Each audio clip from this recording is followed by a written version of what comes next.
We got a new S38, a new S37, and honestly, the rest of Premium Pack just came out.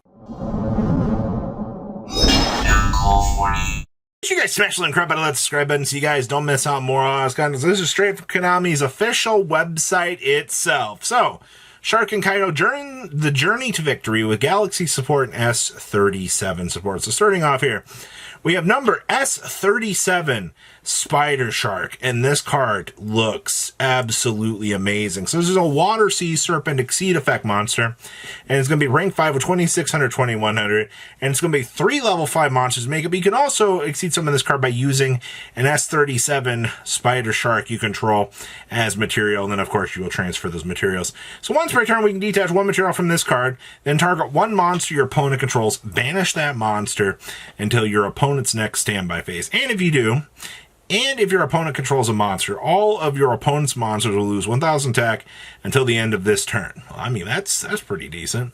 During the end phase of a turn that this Exceed Summon card was destroyed and sent to the graveyard and special summon this card. It revives itself, powers down. I really wish that first effect was a quick effect, but you know what? I can kind of look past that. Now this next one, this is so cool. Look at this. We got a New Hope Harbinger, special number S38, Titanic Galaxy, and this is going to be a rank 9 with 3000 attack, 2500 defense, and it's going to be 3 light monsters to make it. Probably 3 level 8 light monsters to make it, but that doesn't matter, because we can also exceed some of this card by using a number 38 Titanic Galaxy we control as material, and of course those will transfer. It will get 200 attack points for each material that this big guy has. That's a lot. And then once per turn, we can target up to 2 spell and traps your opponent controls. The targeted cards cannot activate their effects in response to this activation and attach them to this card as material. And then we can detach a material from this card for the rest of this turn. This card's original attack becomes 1500, and it can attack directly. Now remember, you'll still get that 200 attack point boost that you're getting from those materials on this, which is actually really, really cool. But, I mean, hey, this doesn't have to target face down spell and trap cards, by the way. This can suck up anything that your opponent has in terms of maybe floodgates. So I think that this card's really worth looking at in terms of just being able to be super easily made. It's actually really, really good. And then we have the Revelation of Hope. Well, that's pretty easy. You only activate one card of this card's name per turn. Send one face-up dragon monster from your field to the graveyard. Special summon a rank 8 dragon exceed monster from your extra deck. This is treated as an wait, what? It's just send a level 8 dragon monster from your field to the graveyard. Special summon a rank 8 dragon exceed monster from your extra deck. And that's on a normal spell card. So you're telling me I could technically kick one of those Light and Darkness dragons off of the field and just make Hope Harbinger? And I can just overlay the new S38 on top of it? Huh. That, I guess that's one method to get things done. And then we have the Galaxy Journey. Oh, yes, we are getting a new Galaxy spell card. So you can only use this card's name's first, second effects once per turn. So special summon one of your banished light or dark monsters. Okay.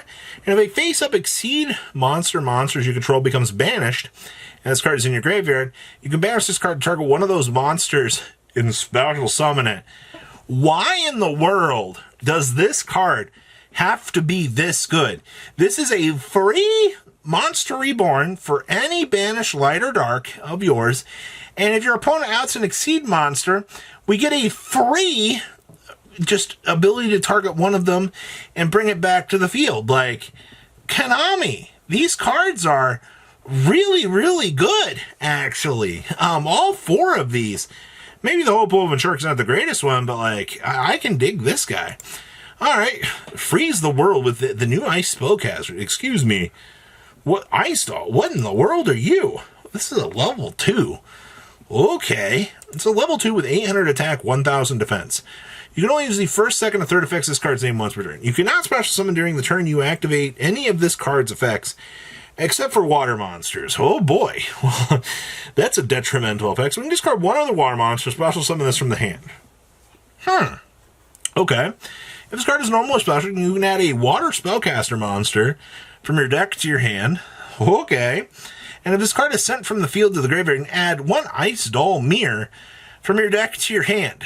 This card does an obscenely large amount of things. Like a free discard, another water special, free recruitability, and if it's just popped off, you get to add a free Ice Doll Mirror. Like, I can't hate this card. All right. So this is Ice Doll Mirror. This just looks like this. This actually looks like a JoJo reference. There, I had to say it. So you can only use this card's names first, second effects once per turn. So we can send water monsters from your hand or face them in the field of the graveyard. Special summon one monster with the same name as that water monster you control from your hand or deck. For the rest of this turn, after this card resolves, you cannot special summon monsters except for water monsters. Hold up. Send a water monster from your hand or field or face them in the field of the graveyard. Special summon one monster with the same name as a water monster you control from your hand or deck. So this just clones the Ice Doll on top of the Ice Doll. Like, why in the world am I doing that? You can banish this card from the graveyard to add one Ice Doll from your deck or graveyard to your hand. Why? Like, what purpose? Okay, what's this last card do down here? The Twin Pillars of Ice. Well, I was hoping maybe there's some other Ice Doll stuff I just don't know about or forgotten about. So quick play spell card. You can only use the first and second effects of this card's name once per turn. So we can special summon 2 Ice Pillar tokens. I cannot wait to see those tokens just literally be 2 Ice Pillars. Alright, in defense mode, and they're going to be 900, 1200, Aqua level 4. For the rest of this turn after this card resolves, you cannot special summon from the extra deck. Why? Why did you have to make... Okay, sure. Imagine this card from the graveyard, immediately after effect resolves, normal summon 1 water monster. Like, you cannot summon from the extra deck. Why can I not use... Why can't you lock me into water? Why can I not use these Ice Pillar tokens to do something? Like, I get that... Okay, so they want you to use these 2 tokens as a tribute summon fodder. Alright? Like... And that's all I gotta be. Like, this card is awful. I cannot justify this. But I will tell you up here, this little guy right here, I'm telling you, this Ice Doll, this is interesting. Alright, what else we got back here? Bat the Forest Ninja. Why do we have... Oh, this thing's a level 3 Light Beast Tuner. Excuse me. I have humbly underestimated you. You can only special summon this card with the first name of this effect once per turn. You can only use the second effect of this card's name once per turn. You can special summon this card from your hand if there's a face-up card in a field zone. Okay, I mean, alright, we're cooking here, right?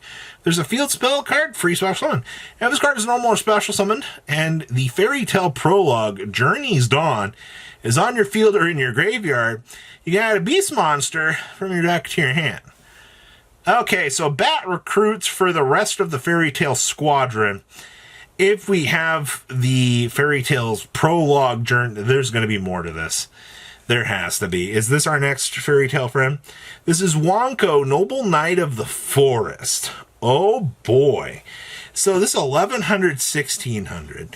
And you can only use the first effect of this card's name once per turn. So if this card is normal or special, we can add a Fairy Tale Prologue, Journey's Dawn, from your deck to your hand.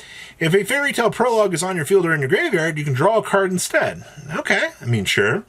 Your opponent's monsters can only select this card as attack target if there is a card in a field zone. Okay, sure. When this card is destroyed by battle, you can have the destroyed monster lose 500 attack points. Okay. And then the Fairy Tale, the Journey's Dawn. You better do something. Wait a minute. This is a field spell?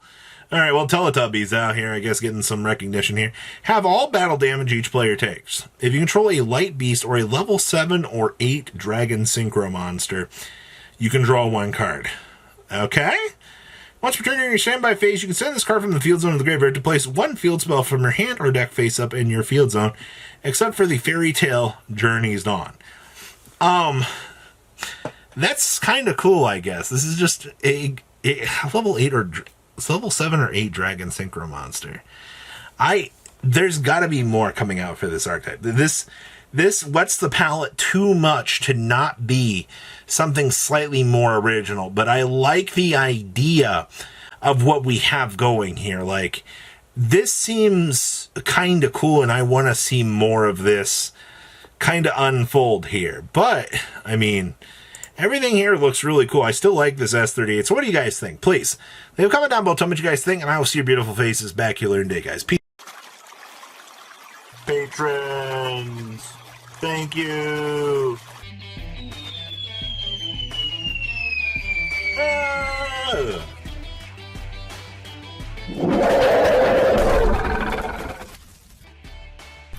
Thank you so much for watching. Check out these other videos.